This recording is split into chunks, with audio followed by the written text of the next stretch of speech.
नमस्कार विद्यार्थी भाइ बहिनीहरू। आज म तपाईहरुकै कक्षा 10 को पाठ 2 मा समावेश गरिएको सन्तुष्टि कविता वाचन गरेर सुनाउन गइरहेको छु। कविता भनेको छन्दमा लेखिएको प्राचीन विधा हो। भाइ बहिनीहरू, हामीले धेरै कविताहरू छन्दमा लेखिएको पाउँछौँ र त्यस्ता छन्दमा लेखिएका कविताहरू लयमा वाचन गर्नुपर्ने हुन्छ। यसरी कवितालाई 4 भागमा विभाजन गरिएको छ। लघुत्तम कविता, लघु कविता, मझौला कविता र बृहत कविता। लघुत्तम कविता भनेको छोटा चट्ट परेका पूर्ण 4 लाइनमा पनि पूर्ण हुने साना साना मुक्तकहरूलाई लघुत्तम कवितामा राखिएको छ, जसले सानो भएर पनि पूर्णता दिन खोजेको हुन्छ। त्यस्तै गरेर लघु कविता भनेको 4 श्लोक 5 श्लोक 4 लाइनका श्लोकहरू, त्यस्ता 8 श्लोकसम्मका फुटकर कविताहरूलाई हामीले लघु कवितामा राखेका छौँ भने मझौला कविता भनेको लघुत्तम कविता भन्दा ठुलो र बृहत कविता भन्दा सानो कवितालाई मझौला कविता भनिन्छ। यसभित्र खण्डकाव्यहरू पर्छन्। त्यस्तै बृहत कविताभित्र ठुला ग्रन्थहरू, काव्यका ग्रन्थहरू बृहत कविताभित्र पर्छन्। त्यस्ता ग्रन्थहरू जस्तै रामायणका ग्रन्थहरू छन्। त्यसैगरी महाकवि लक्ष्मीप्रसाद देवकोटाले लेख्नुभएको 6वटा भन्दा बढी महाकाव्यहरू छन्। ठुला काव्य कृतिहरू छन्। त्यस्तै गरेर भरतराज पन्तले पनि यस्ता महाकाव्यहरू लेख्नुभएको छ, खण्डकाव्यहरू लेख्नुभएको छ। यसरी हामीले कवितालाई 4 भागमा विभाजन गरेर पढ्न सक्छौँ। अनि भाइ बहिनीहरू, कविता लेख्ने शैली 2 किसिमका छन्, पद्य शैली र गद्य शैली। प्राचीन कविताहरू धेरै जसो पद्य शैलीमा लेखिएको हुन्छ, जुनमा छन्द प्रयोग गरिएको हुन्छ। छन्द भनेको कविताको सौन्दर्य हो, सुन्दरता हो। छन्दले नै कवितालाई सुन्दर बनाउँछ र लयमा ढालेको हुन्छ। त्यसकारण यसरी छन्दमा लेखिने कवितालाई हामी पद्य कविता भनेर बुझ्छौँ। त्यसैगरी गद्य कविताहरू पनि धेरै छन्। आजभोलि गद्य कविताहरू धेरै कविहरूले लेख्न थाल्नु भएको छ। यस्ता कविताहरूमा स्वतन्त्र वाचन हुन्छ, स्वतन्त्र किसिमले वाचन गर्न पाइन्छ। कुनै सूत्रसँग आबद्ध हुनु परिरहँदैन, नियमभित्र बाँधिनु पर्दैन। यसरी हामीले हेर्दा कविता गद्य र पद्य 2 शैलीमा लेखिएको हुन्छ। र अब म तपाईहरुकै पुस्तकको सन्तुष्टि कवितातिर लैजान्छु है त। यो कविता सन्तुष्टि शब्द कसरी बनेको छ भन्दा उपसर्गमा तुष्टि प्रत्यय जोडिएर सन्तुष्टि शब्द बनेको छ र सन्तुष्टि भनेको आनन्द, सुख, शयल, मोजमज्जा यी सबै शब्दहरूले सन्तुष्टिलाई जनाएको हुन्छ र हामी सबै सन्तुष्टि भयौँ भने मात्रै यी सबै कुरा प्राप्त गर्न सक्छौँ। यस्ता सुख, शयल, मोज मज्जा, आनन्द, रमाइलो भन्नेको मानिसहरूको लागि कुनै सीमा हुँदैन। त्यसकारण कविले हामीलाई सन्तुष्टि हुने सन्देश दिनुभएको छ। ल त भाइ बहिनीहरू, अब हामी कविको सामान्य परिचयतिर लागौँ है त। यस सन्तुष्टि कविताका कवि हुनुहुन्छ भरतराज पन्त। नेपाली साहित्यको विशिष्ट प्रतिभाको रूपमा हामी उहाँलाई चिन्न सक्छौँ। उहाँको जन्म विक्रम सम्वत 1986 काठमाडौँमा भएको थियो र उहाँको मृत्यु 2065 भएको हो। भाइ बहिनीहरू, उहाँ काव्य जगतका महान स्रष्टा हुनुहुन्छ। उहाँले धेरै काव्यकृतिहरू लेख्नुभएको छ। त्यस्ता काव्यकृतिहरूमध्ये उहाँको यो सन्तुष्टि एउटा फुटकर कविता हो र मझौला किसिमको कविता पनि हो। सन्तोषम परमम सुखम भन्ने वाक्यलाई मनन गर्दै उहाँले हामी सबैलाई सन्तुष्ट रहन आह्वान गर्नुभएको छ यसै कविता मार्फत। अब म तपाईहरूलाई यो सन्तुष्टि कविता पढ्नुभन्दा अगाडि नमुना वाचन गरेर सुनाउँछु। यो अनुष्टुप छन्दमा लेखिएको कविता हो र यस्तै अनुष्टुप छन्दमा लेखिएका अरू कविताहरू पनि तपाईहरूले अघिल्ला कक्षाहरूमा पढिसक्नु भएको छ, तर लय हाल्नु भयो कि भएन त्यो थाहा भएन। त्यसकारण म अब नमुना वाचन गर्न तपाईहरूलाई 5-6 वर्ष अगाडिको कक्षामा डोराएर लैजान्छु है त। ल अब हामी कक्षा 5मा जाउँ है त। कक्षा 5मा तपाईहरूले नैतिक दृष्टान्त कविता पढ्नु भएको छ। ल त्यो नैतिक दृष्टान्त कविता एउटा नमुना वाचन गरौँ है त।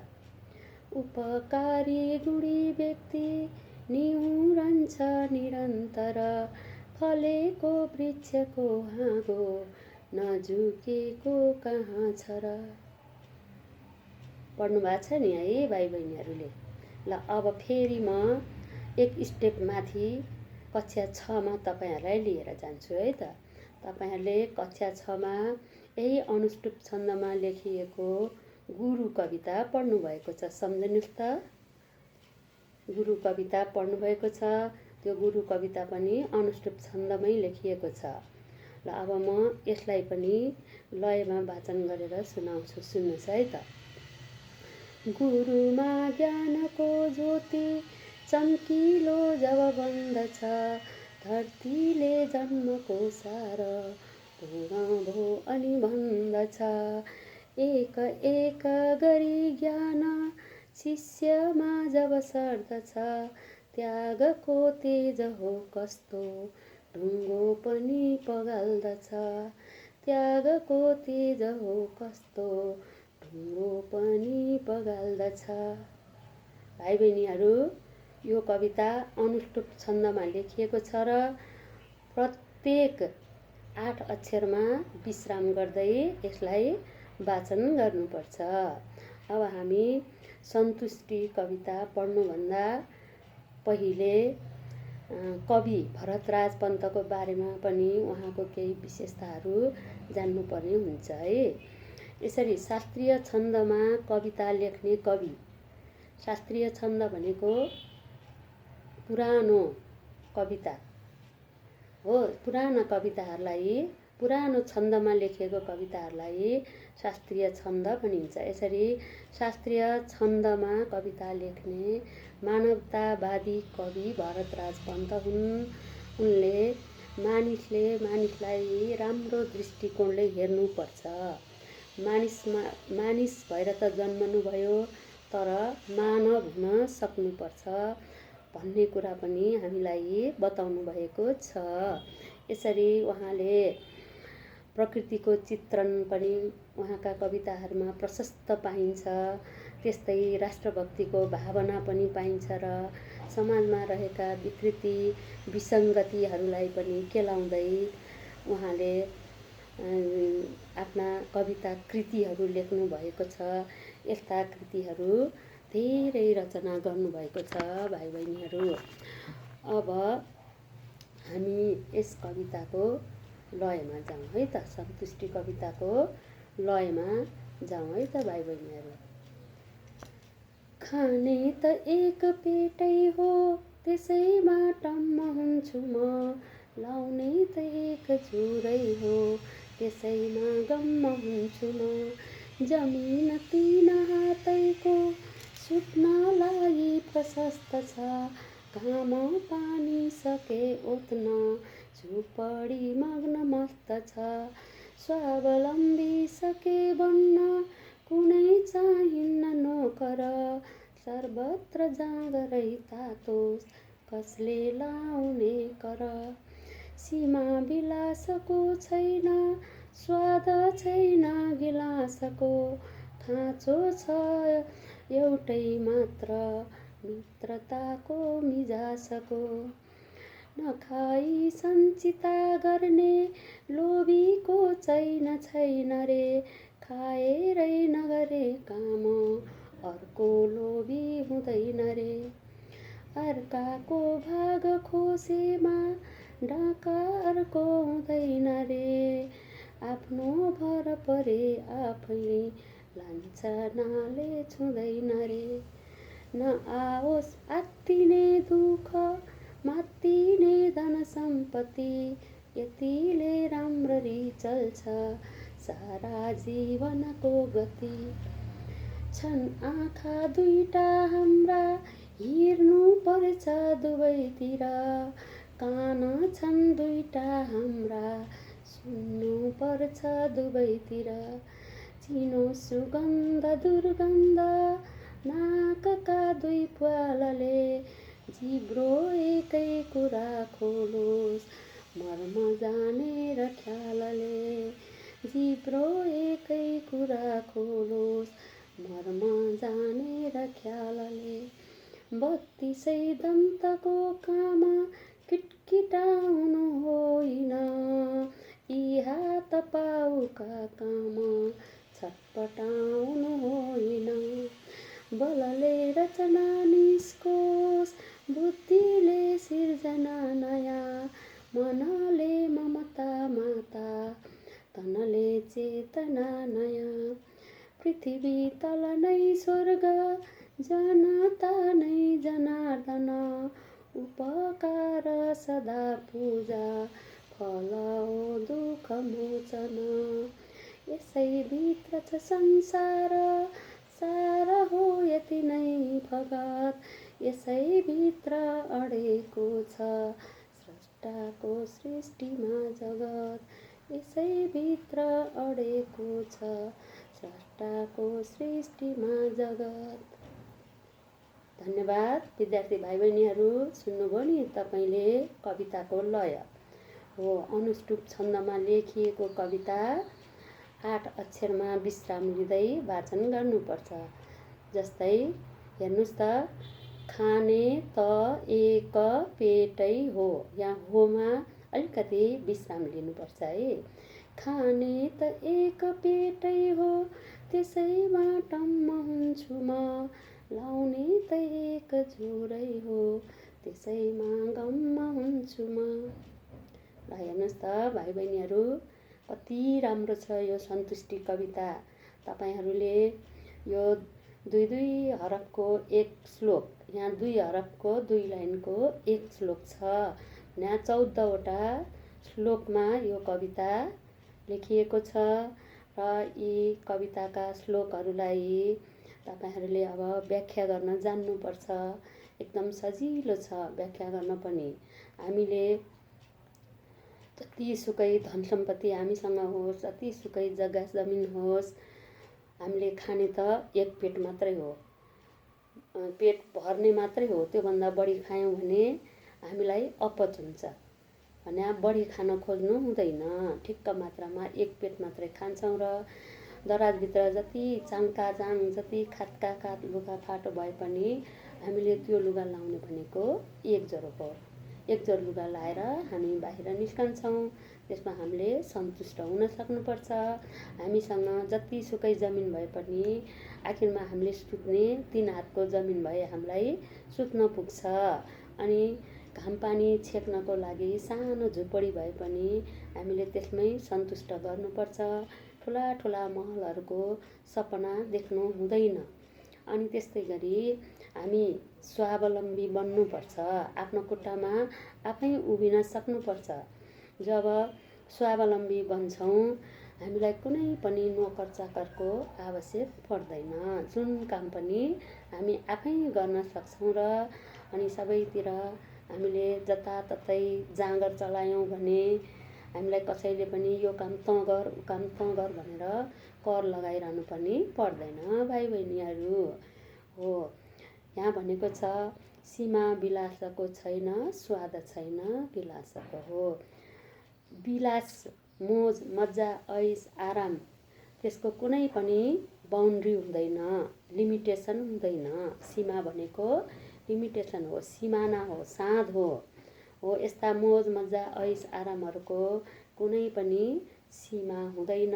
त्यसकारण हामी त्यस्तो विलासिता जीवन बिताउनपट्टि लाग्नु हुँदैन र स्वाद छैन गिलासको भनेको यहाँ भन्न खोजेको मदिरा, जाँड, रक्सी यस्ता सेवन कुलतमा फस्ने पनि बानी छैन भनेर यहाँ कविले भन्न खोजेको त आफूलाई हो, तर हामी सबैलाई उहाँले सन्देश दिनुभएको हो। यहाँ कविले आफूलाई मात्रै भनेको होइन, हामी सबैलाई त्यस्तो कुरामा विलासितामा मोज मजामा आफ्नो जीवनलाई अघि बढाउनु हुँदैन। हामीलाई मात्र मिजासिलो बन्नुपर्छ, मित्रता गाँच्दै जानुपर्छ भनेर अराउनु भएको छ। अनि अर्को कुरा के भन्नुभएको छ भन्दा कविले हामी सम्पत्ति कमाउँछौँ, जति पनि कमाउँछौँ त्यो उपभोग नगरेर नखाएर साँचेर सञ्चिता गरेर मात्रै राख्ने जो छ त्यो कहिले पनि सुखी हुँदैन। यहाँ चैन भनेको छ, चैन भनेको सुखी हो। ऊ सुखी र खुसी हुन सक्दैन जसले साँचेर मात्रै राख्छ। कमाएको सम्पत्ति साँचेर मात्रै राख्ने मानिसलाई कहिले पनि सुख शान्ति हुँदैन, त्यो भन्न खोजेको छ र अनि खाएर काम नगर्ने, खाएरै नगरे काम अर्को पापी हुँदैन रे। जो खान्छ मात्रै ऊ काम गर्दैन। यसरी खाएर काम नगर्ने ऊ आफै पापी हुन्छ, अर्को व्यक्ति चाहिँ पापी हुँदैन। जसले खाएर काम गर्दैन त्यो एकदमै पापी मान्छे हो पनि भन्न खोजेका छन् कविले। अनि त्यस्तै अर्काको भाग खोसेर हो, अर्काको भाग खोज्ने मान्छे डाँका हुन्छ हो। त्यसै भएर अर्काको भाग नखोज्नु, नचोर्नु, नढाँट्नु अनि आफ्नो भर आफै परेर बस्यौँ भने कसैले लान्छना भनेको दोष, कसैले हामीलाई दोष लगाउन पनि सक्दैन। किन त हामी आफ्नै भर पर्छौँ भने कसैले पनि औँला ठडाउन पाउँदैन, आरोप लगाउन पाउँदैन, लान्छना लगाउन पाउँदैन। त्यही कुरा पनि कविले यो श्लोकमा